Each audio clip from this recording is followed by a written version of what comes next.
Jeep, thank you so much for joining us here at SuperReturn Asia. Great to see you here. Thank you for having me.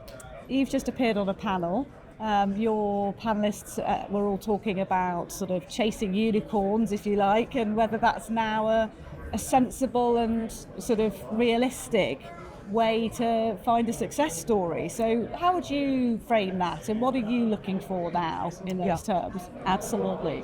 So Raisewell Ventures, we invest in deep tech companies both in the US and Southeast Asia. I would love to have the unicorns, okay? But is it something that every single company should reach that status? I don't believe so. It is not the single KPI of success that we are looking for. What we are looking for is beyond the financial returns, right? I'm also looking for impact returns, the economic returns, socially, environmentally, economically. So the way we do that at Raisewell Ventures, we invest in both regions, in the US and also Southeast Asia. Okay. So for example, the companies that we invest in the US, when they're ready to scale, say if they're semiconductor company that has hardware, software, and services and AI components, and one day they want to scale, right? They got a shipmate in TSMC. They need packaging. They need assembly, fabs to help them finish the product. They can look at Southeast Asia as a base for production, right? The company grows, maybe they exit. Maybe they do mid-market IPO, right? Either in NASDAQ or maybe hopefully stock exchange here in Singapore or in Thailand. If it doesn't reach $1 billion, but the value that they bring, the IP that they bring that create employment here and economic impact here, to me, it is worth much more than just the simply unicorn status.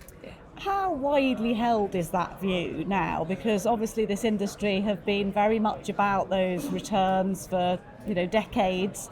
Are there more voices like yours now that are saying actually this industry has a societal responsibility to be investing in impact and things that improve the environment or improve society? I hope so. And I think if you look at a global mandate, right?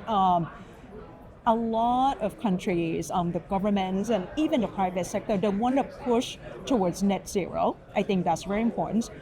We want to push towards energy efficiency because of the AI and data center and cloud computing. We know we need to consume a lot of energy to power with those kind of innovation. And I think that requires all of us in public and private sector to work together such that we are prepared. So we can't just say, we invest at all costs, just pure financial return. I'm sure there are a lot of traditional and conventional venture capital funds doing that. I'm not going to judge them, but that's not how I see the value moving forward from 2024, 2025, and on, right? We are serving also the next generation entrepreneurs, and they demand change. We serve next generation consumers. They also demand change. They want sustainability products. They want to know what they're consuming.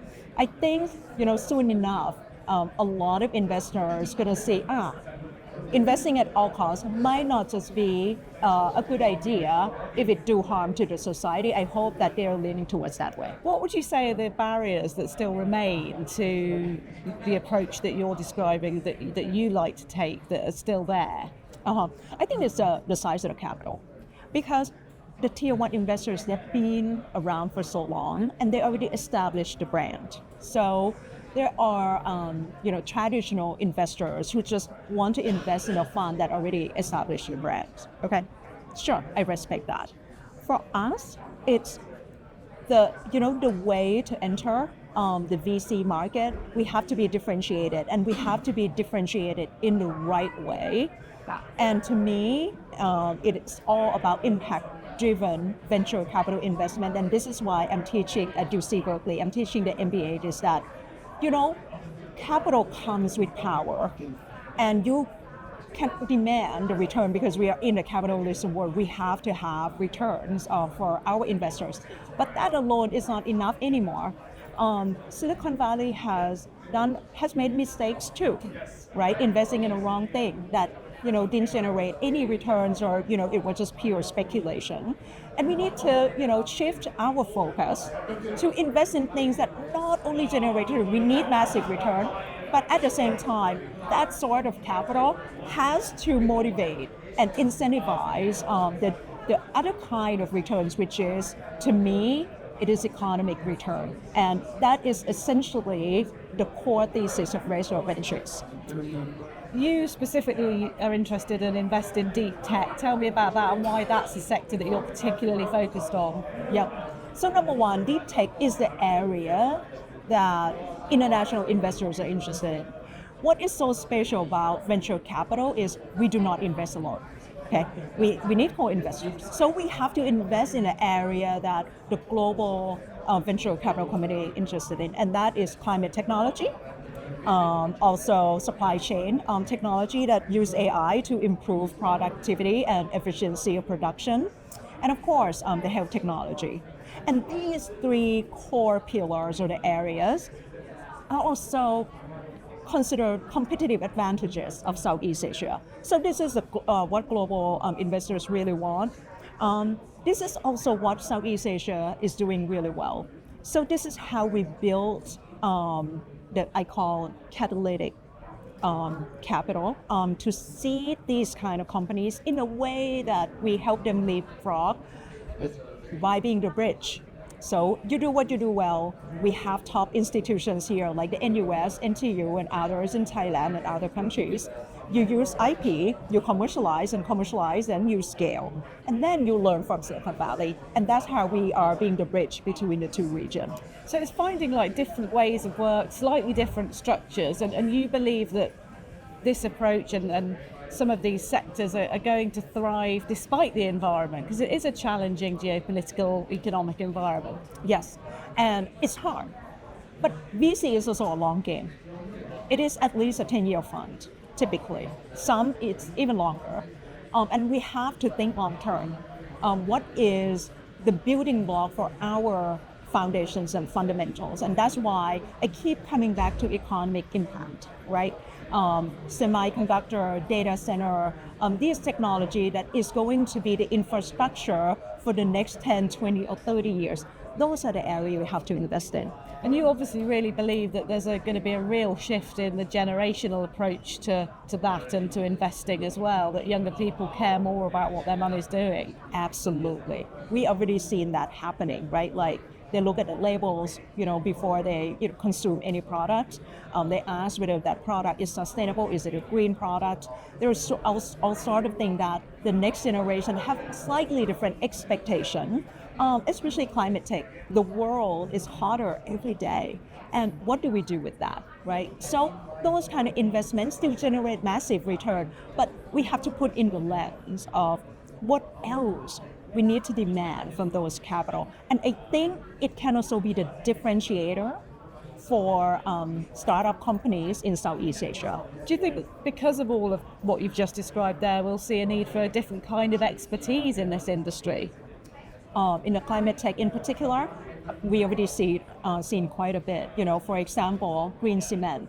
It's going to be very hard to invest in green cement, say, in the US and import cement here because the cost of transportation is very high. So those automatically is kind of like localized or regionalized. So if we could invest in that area and then they can serve the entire Southeast Asia market, 700 million population, I win, they win, the environmental wins. That would be fantastic. And do you take a lot of, energy, I guess, from being at a gathering like this where you're having conversations with people who are perhaps shifting towards that approach alongside you? Absolutely. And this is why I'm also teaching the MBAs, Masters of Business Administration students at the High School of Business, UC Berkeley. It's a way that, we help build and train the next generation investors to be, yes, VC, but also impact-driven. I use the word impact-driven. So we are not nonprofit. We demand financial return, but at the same time, they have to have the impact lens. That's what we need. As well as your students, I guess you'd like to think that some of the audience that are here at SuperReturn Asia will take something away from having heard you speak as well. Yes, I would love that too. Thank you. And do you think that in like 5 to 10 years' time, we'll be having an entirely different conversation, or is that slightly optimistic? I hope it is the same trend that every single investment that we do, it has to create positive economic impact, employment, from IP to scalability and all those things. But hopefully in 5 years, it's no longer going to be just the mid-level engineers that we are talking about, but those engineers already learn and then upgrade themselves to be top-level engineers that we groom and create and bring the innovation to the world, starting from Southeast Asia. Jeep, it's been a pleasure to hear your hopeful and optimistic view about what this industry can do. Thank you for joining me. Thank you for having me.